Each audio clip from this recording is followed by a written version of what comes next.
तो सभी तरह के ट्रांजैक्शंस होते हैं जो एक बार हो गए, जो आउटस्टैंडिंग इनकम मतलब पिछले साल का कुछ बाकी था वो मैंने जब मुझे कैश मिल गई तो मैं कंसिडर कर लूँगी, ठीक है। अगर वो लास्ट ईयर में कंसिडर हो गया होगा तो मैं नहीं कंसिडर करूँगी, अगर नहीं कंसिडर किया होगा तो मैं कर लूँगी। कोई अगले साल का खर्चा मैंने इस साल पे कर दिया है, एडवांस में पे कर दिया तो वो भी आ जाएगा।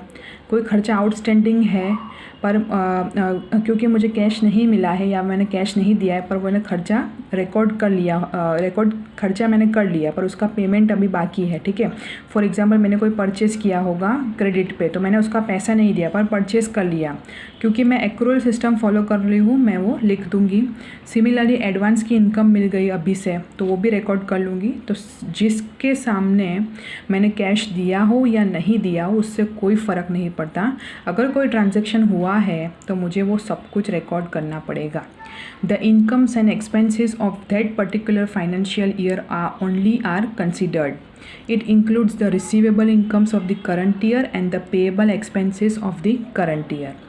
Cash incomes and expenses related transaction of previous year or next year are not considered to determine profit or loss. अगर अगले साल का या पिछले साल का खर्चा होगा तो वो नहीं कंसिडर करेंगे क्योंकि वो कैश में था, ठीक है। खर्चा वो मैंने कैश अगले साल या फिर पिछले साल मैंने चुका दी होगी या फिर ले ली होगी तो वो कंसिडर नहीं किया जाता।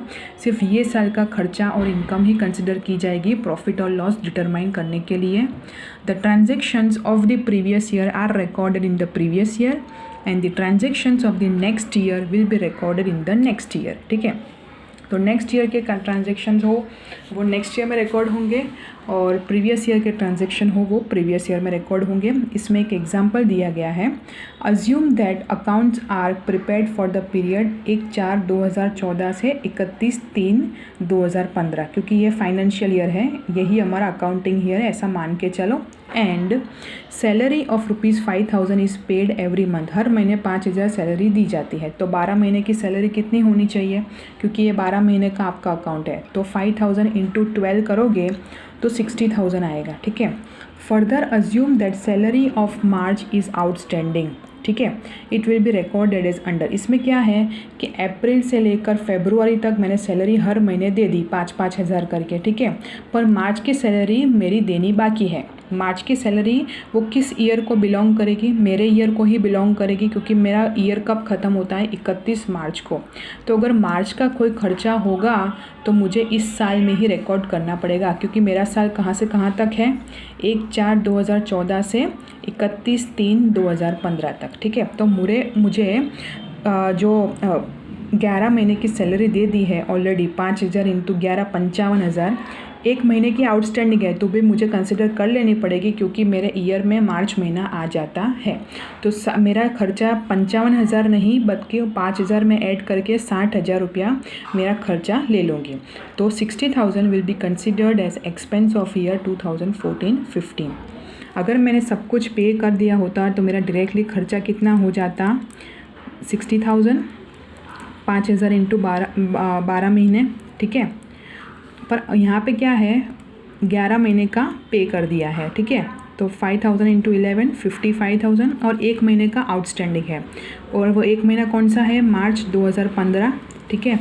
यहाँ पे मार्च 2015 मेरे अकाउंटिंग ईयर में इंक्लूड हो जाता है, इसलिए मुझे वो खर्चा ले लेना पड़ेगा। तो मैं यहाँ पे 5,000 ऐड करके मेरा 60,000 का जो खर्चा है सैलरी का वो लिख दूँगी कहाँ पे, मेरे अकाउंटिंग ईयर में। तो ये साल का मेरा खर्चा सैलरी का कितना होगा 60,000 रुपया, ना कि 55,000 रुपया।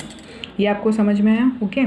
तो एक्रूअल बेसिस पर जो भी खर्चा होता है हमारे साल का, भले उसके सामने हमने कैश दी होगी या नहीं दी होगी, क्योंकि मैं एक्रूअल सिस्टम फॉलो कर रही हूँ तो मुझे पूरे साल का खर्चा कंसिडर करना पड़ेगा, okay.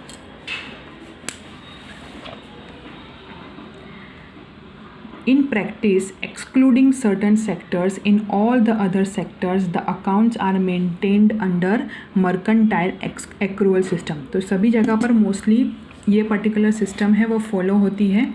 This is a very popular method all the chapters in this book are presented on the basis of this method. तो आपके सिलेबस में जो भी चैप्टर्स हैं वो भी इसी बेस पे कंसिडर किए गए हैं।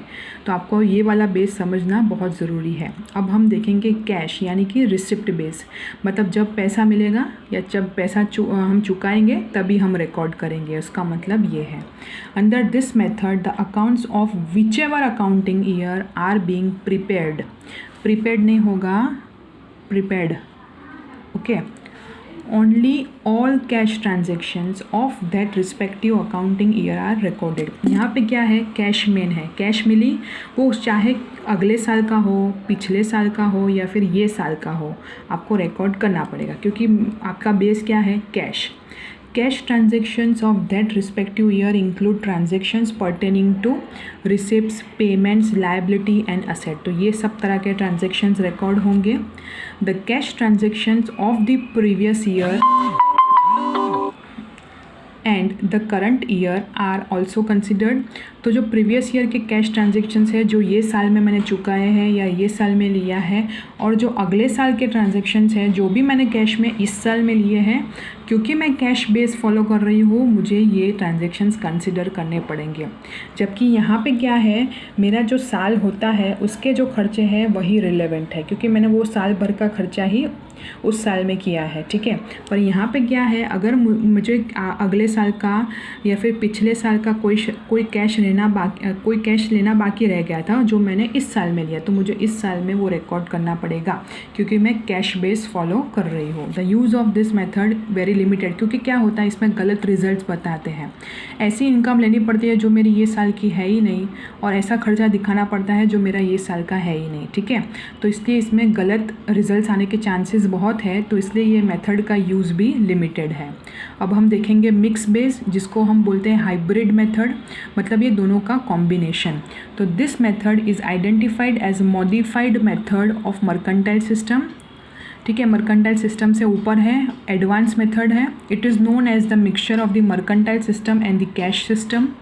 This method is not popular, so in India generally the companies maintain their accounts under the mercantile system, and as per accounting standard 1 the companies give certificate that the accounts are prepared as per the mercantile accrual base। अभी hybrid method में मतलब क्या कि कुछ जो transactions होते हैं वो मर्केंटाइल पर होते हैं और कुछ ट्रांजेक्शन्स कैश पे होते हैं, तो आपको यही पता नहीं चलेगा कि आपका जो रिजल्ट्स आया है, प्रॉफिट एंड लॉस आया है, वो सही है या नहीं, इसलिए ये मेथड इतनी पॉपुलर नहीं है, ठीक है। जो मेन मेथड चलती है वो है मर्केंटाइल एक्रूअल बेस, ठीक है। क्योंकि आपको अकाउंटिंग स्टैंडर्ड मतलब क्या होता है कि जो हमारे इंस्टीट्यूट है, institute of chartered accountants of India, उन्होंने कुछ गाइडलाइंस दी है कि आपको इस तरह से अकाउंट्स प्रिपेयर करने हैं। वो गाइडलाइंस यहाँ पे है अकाउंटिंग स्टैंडर्ड 1। ऐसे 32 स्टैंडर्ड है, 32 स्टैंडर्ड्स हैं इन टिल डेट, वैसे आगे आ रहे हैं स्टैंडर्ड्स, उसको अभी तक 40 स्टैंडर्ड्स हो जाने चाहिए। तो 32 स्टैंडर्ड्स जो है उसमें अलग अलग ट्रांजैक्शन के लिए अलग अलग स्टैंडर्ड इशू किए हैं। तो आप कौन सी मेथड फॉलो कर रहे हो वो कहाँ कवर हुआ है, अकाउंटिंग स्टैंडर्ड नंबर 1 में हुआ है। उसमें ऐसा लिखना है कि आपने अकाउंट्स जो है वो मर्केंटाइल बेस पर बनाए हैं। इसलिए आप ये तीनों मेथड में से आपकी जो मेथड पॉपुलर है और आप जो मेथड ज़्यादा फॉलो कर पाओगे वो है ये वाली एक्रूअल और मर्केंटाइल बेस, क्योंकि उसमें क्या है, उसमें कोई दिक्कत नहीं होती। वो साल का खर्चा जो होता है वो ही आप कवर करोगे, ठीक है। सब खर्चा इंक्लूड कर लोगे। आपका कैश आपने चुकाया या नहीं, आपने कैश लिया या नहीं, वो कंसिडर नहीं किया जाता। तो आपका जो रिज़ल्ट आएगा यानी कि जो प्रॉफिट एंड लॉस होगा वो प्रॉपर आएगा, वो एक्यूरेट आएगा। क्योंकि ऐसा नहीं होगा कि इस साल का खर्चा जो है वो आपने नेक्स्ट साल लिया है और पिछले साल का खर्चा है जो है वो आपने इस साल लिया है, ऐसा नहीं होगा। ये साल का जो खर्चा होगा आप वो ये साल में ही कंसिडर करोगे, ठीक है। तो अब हम देखेंगे नेक्स्ट वाला point, steps to prepare accounts. अभी अकाउंट्स कैसे प्रिपेयर करेंगे, तो पहले हम वाउचर बनाएंगे, एक चिट्ठी जैसा होगा, एक रिसिप्ट जो होती है, पावती जो बोलते हैं वो होगा। फिर उस पे से हम आइडेंटिफाई करेंगे कि ये वाला ट्रांजैक्शन है वो किस तरह का है, स्टेशनरी का खर्चा है या फिर सैलरी का खर्चा है या फिर एडवर्टीज़मेंट का खर्चा है या फिर परचेज़ का है या फिर सेल्स का है। फिर हम लिखेंगे उसकी एंट्री, जो डबल इफेक्ट मैंने बोला, डेबिट और क्रेडिट। जर्नल बनाएंगे, इसको एंट्री को हम बोलेंगे जर्नल इन अकाउंट्स। इसके लिए हम बुक्स बनाएंगे, बुक्स में लिखेंगे परचेज का बुक अलग होगा, सेल्स का बुक अलग होगा, अदर एक्सपेंसेस का बुक अलग होगा जिसमें सैलरी, स्टेशनरी, एडवर्टीजमेंट और टैक्स का पेमेंट होगा, वो सब खर्चे आ जाएंगे। फिर उसके बाद लेजर बनाएंगे पार्टी वाइज, तो पता चलेगा कि कौन सी पार्टी के आपने परचेज़ एक पार्टी पे से नहीं किया होगा, परचेज़ आप बहुत सारी पार्टीज़ में से करने वाले हो। तो इंडिविजुअल जो आपका परचेज़र है उसका लेजर बना। लेजर मतलब क्या, खाता, जिसको बोलते हैं खाता वही। आपको ए का लेजर अलग, आपने 3 पार्टी में से परचेज़ किया है, ए, बी और सी।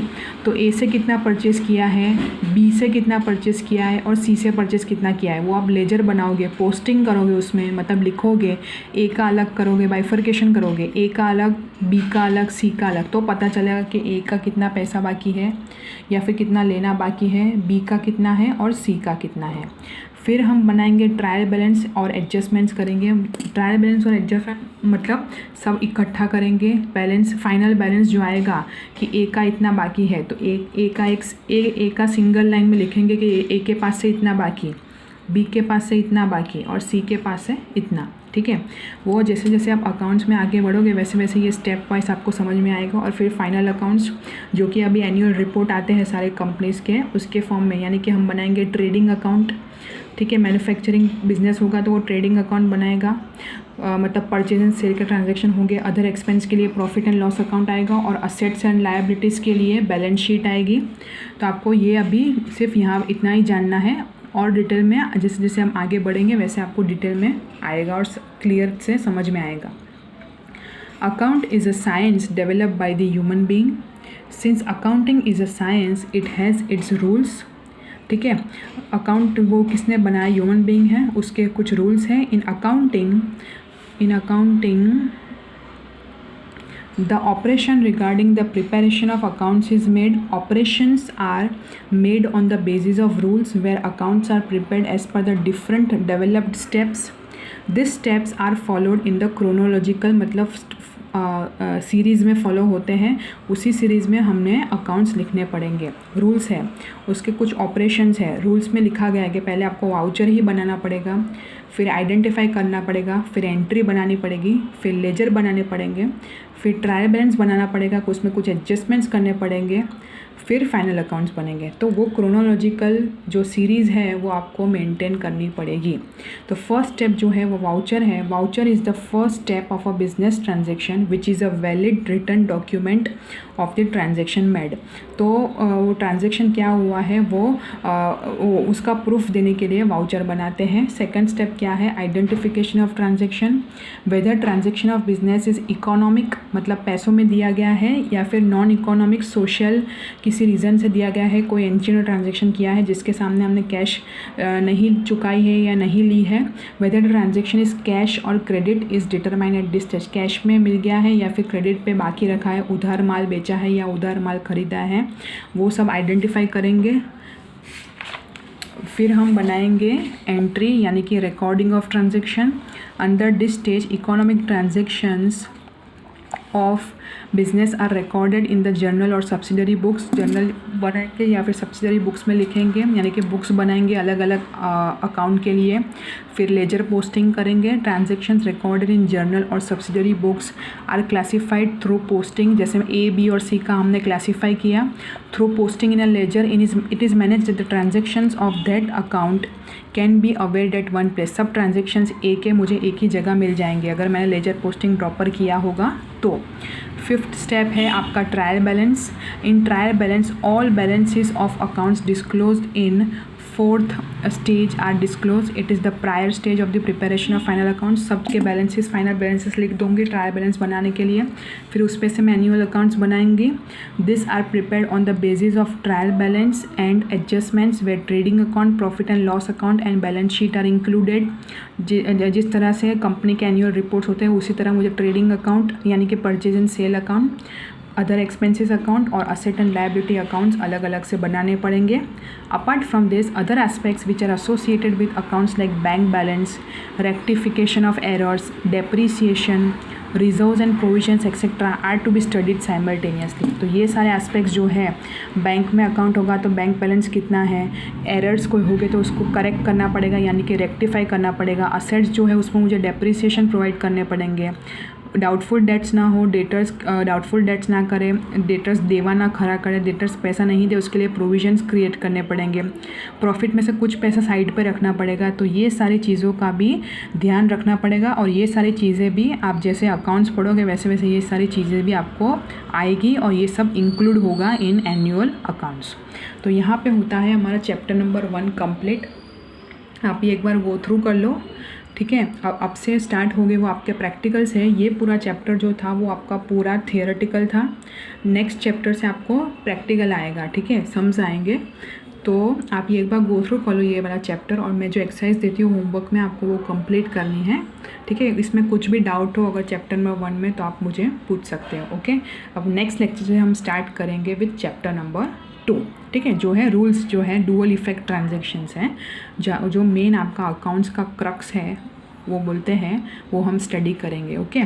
सो ये आप गो थ्रू कर लो और एक्सरसाइज कंप्लीट कर देना, ठीक है। Thank you so much.